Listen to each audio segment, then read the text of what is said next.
First of all, this episode was hot.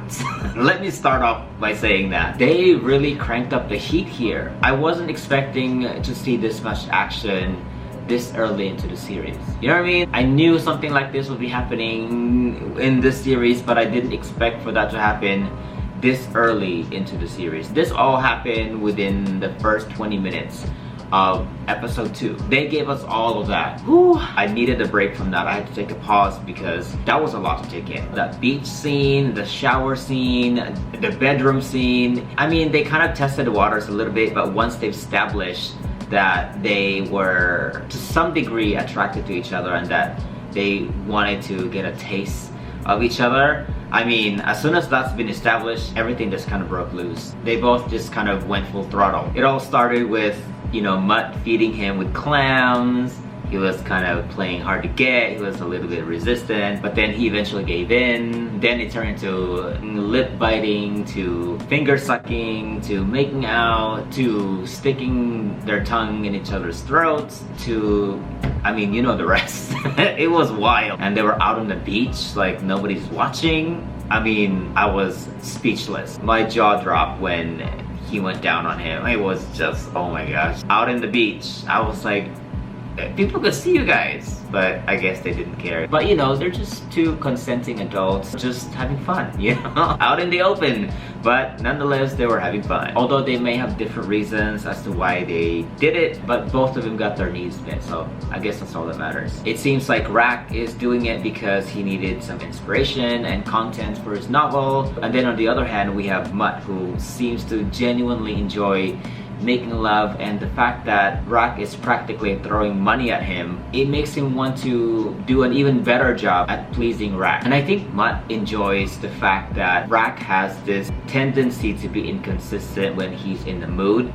One minute he's practically begging for it, the next minute he's so over it and just wants Mut to get out of his face. Something about that limited time and small window of opportunity that makes this whole thing even more exciting for Mut. And he also knows how to seduce Rak, and he knows specifically which buttons to press to get in there. This episode made it extremely clear for me that Mut isn't naive or innocent at all. In episode 1, I wasn't quite exactly sure, especially towards the beginning of their interaction and their relationship. I wasn't sure if he was just naive or he was, you know, playing dumb.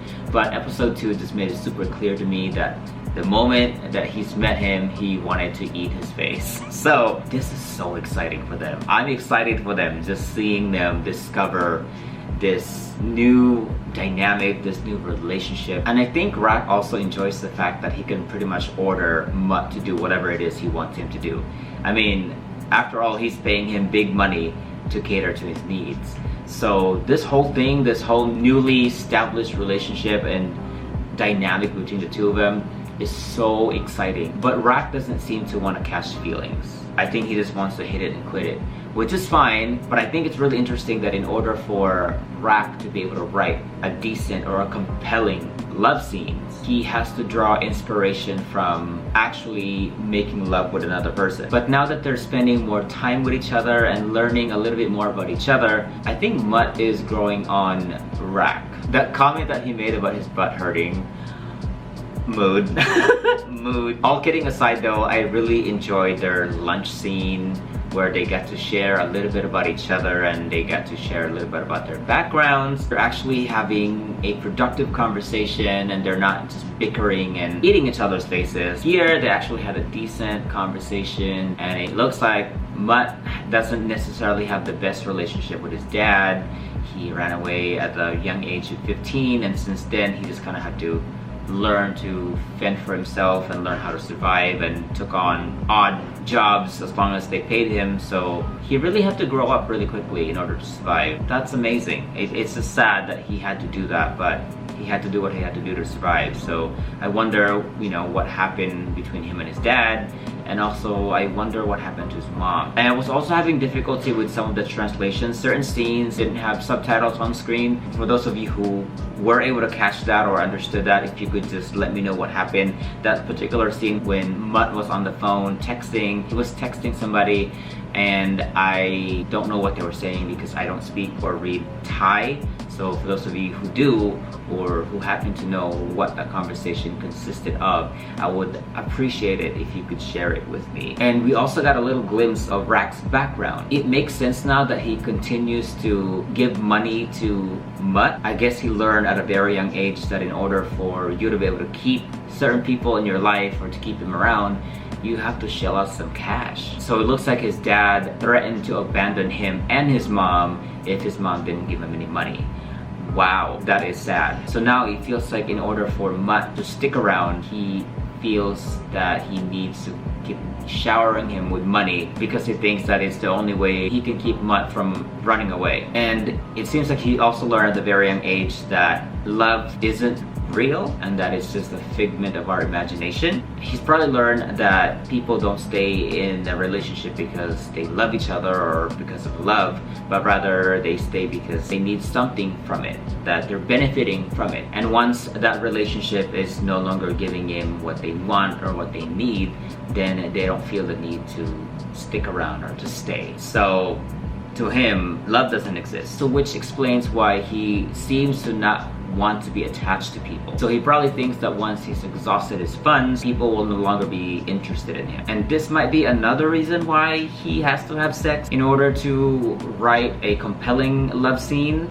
It's because he's never been in love or he's never believed in love. But then how does that work? Because he seems to be drawing inspiration from first-hand real-life experiences. It seems like he likes to experience the entire process of lovemaking, from flirting to teasing to foreplaying to the actual intercourse to the climax and everything in between. I feel like he needs to experience that in order to write an interesting and engaging and compelling love scenes in his novel. So if that's the case, then I guess love doesn't necessarily have to be involved in his writing process in order for him to write about love scenes in his novel.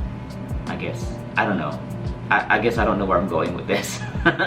Help me out, guys. What is your take on this? Let me know in the comment section down below. As always, I thank you so much for being here and thank you for your time. Before you go, don't forget to like this video, subscribe to the channel, and don't forget to hit that notification bell so you won't miss my next video. Until then, I will see you later.